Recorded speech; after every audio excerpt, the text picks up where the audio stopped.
My name is Michael Dana. In 2008, I was diagnosed with a rare brain cancer, and after 6 years, I was cancer-free. But the ordeal left me changed, with a different outlook on life and a new sense of priorities. While still recovering, I earned a degree in economics from UNC Chapel Hill. My studies taught me to analyze data and open my mind to see things differently. I also started formal training in the martial arts to better defend myself and use it as a means of extreme physical therapy. Since then, I've obtained black belts in 3 martial arts. I own and run a martial arts school and have logged over 51 teaching hours. To my friends and family, I'm a simple business owner. But to the martial arts world, I'm something else. I am Sifu Mike, and this is Dragon Theory.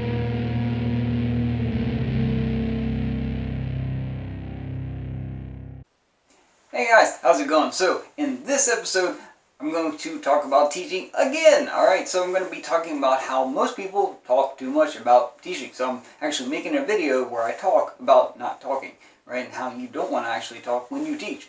In a teaching video where I talk. It's ironic, I know, it's not lost on me.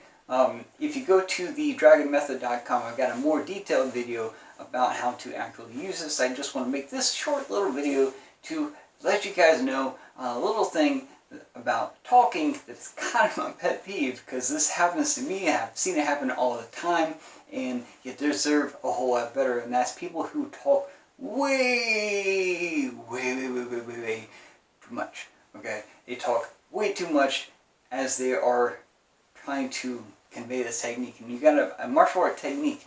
Generally, you actually need to see it. Okay, visual learners. That's like half the population is a visual learner, and so they need to see it, not hear you talk about it. They need to see it done, and then they have to actually do it in order to best learn it, right? And so when you talk, you're just eating up time that they could be roughing out that whatever technique that you want them to do. But a lot of people, they just keep talking. They over-explain the intricacies of the technique, like anyone is ever really going to get it amazingly well the first time they do it, right? That's like nobody, okay? The first time you do anything, right? Any physical skill, any regular skill, it's not going to be as good as after you've practiced tons and tons of time, right? And so talking about it and over-explaining it is really kind of like you're wasting your breath, man.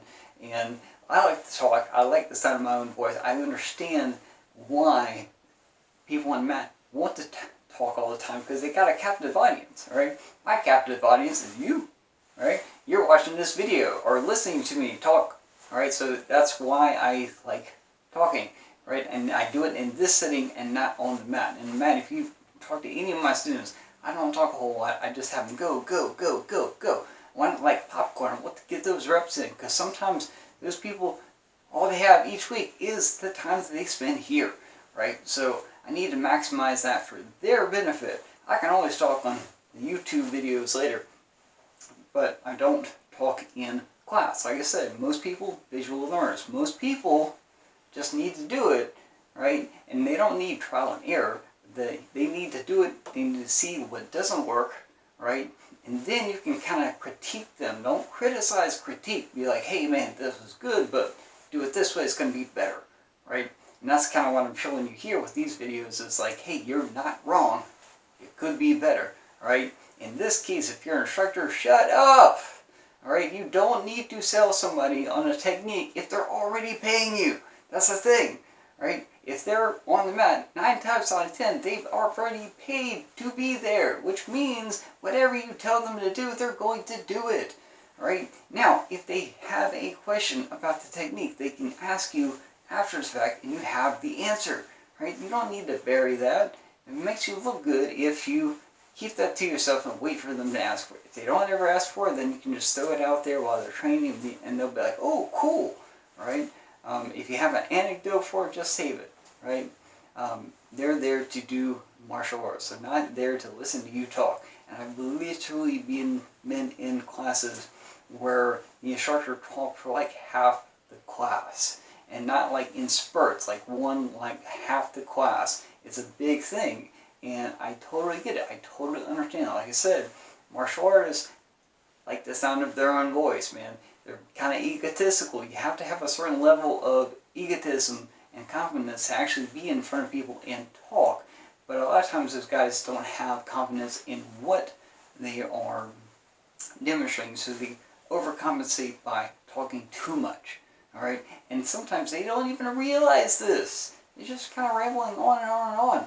And then you have guys who just, if you get them sidetracked with a question, they keep going and keep going and keep going. And so I actually know of some people who have used that to their advantage, because they purposely asked a question that they already knew the answer to, and they knew that by opening that Pandora's box that they were going to let the rabbit out and he was going to run, and I'm like mixing all my metaphors and you're just not working right now. I realize that. So I'm going to try to get back on track. But what they do is ask their instructor a question knowing that he's going to spend about the next 5-10 minutes talking, right? And then they get a break, right? They get a break in the action, and they get to rest or whatever like that. So they kind of do it on purpose. So I don't let my people get that, man. I'm like, yeah, you're going. I got a timer on my phone. I could have pulled my phone up here, but it's like sitting down there. But I got a timer on it, and I'm like, people know the bell. I'm always hitting that, always using that thing, and that kind of keeps me on track. But I don't talk that much, right? And that's the thing. That's what I'm getting about. Just on the mat, save it. You don't have to talk that much. Off the mat, talk all you want. But on the mat, people are there to do martial arts, right? Have them do martial arts. You don't need to be talking. You don't need to have somebody talking to you all the time. You can just be like, hey man, let's go. I don't need all the intricate details of this thing from you verbally. I need to see you do it. Okay, that's the thing, guys. If you're on the mat, if you're a student, you need to see your instructor do it. Have them do it like 3 times. And just keep asking them, like, hey, can you do that again? Can you do that again? Especially if their practice partner or their Yuki, right? Or Yukideshi, whichever martial art you're in, is a person you don't really like that much. You can be like, hey, do that thing to him again. Do that again. I need to see that again, right? That's also a thing, a playful thing. A lot of my students will do that just to kind of annoy the person that I'm like throwing or hitting or whatever like that. They're like, oh, do that again. Like, that'll look painful, all right? But it's still a visual thing. It's not talking, right?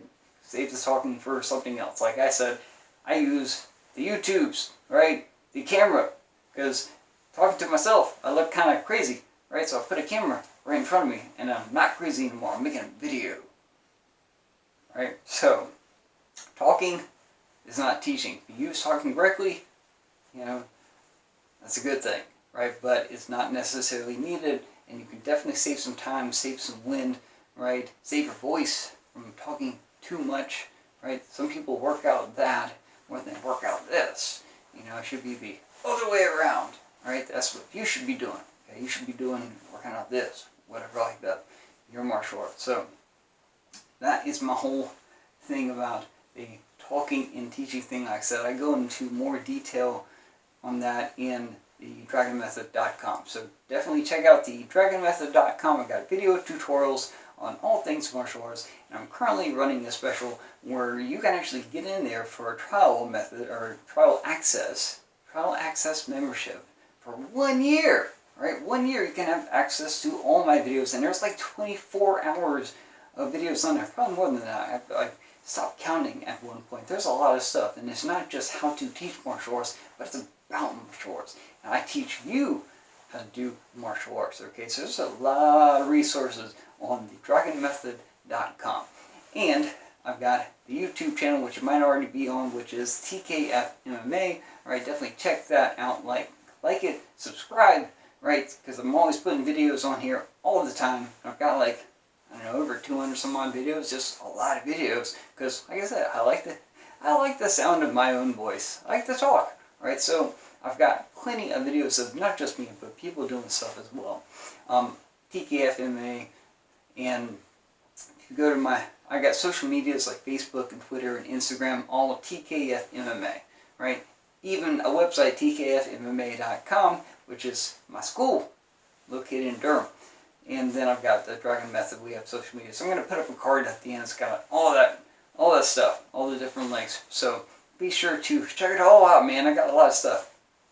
Anyways, so don't talk too much. Pretty much, right? So definitely check back here next week because I'm always putting these videos up, and I hope you learned something, guys. All right, take it easy.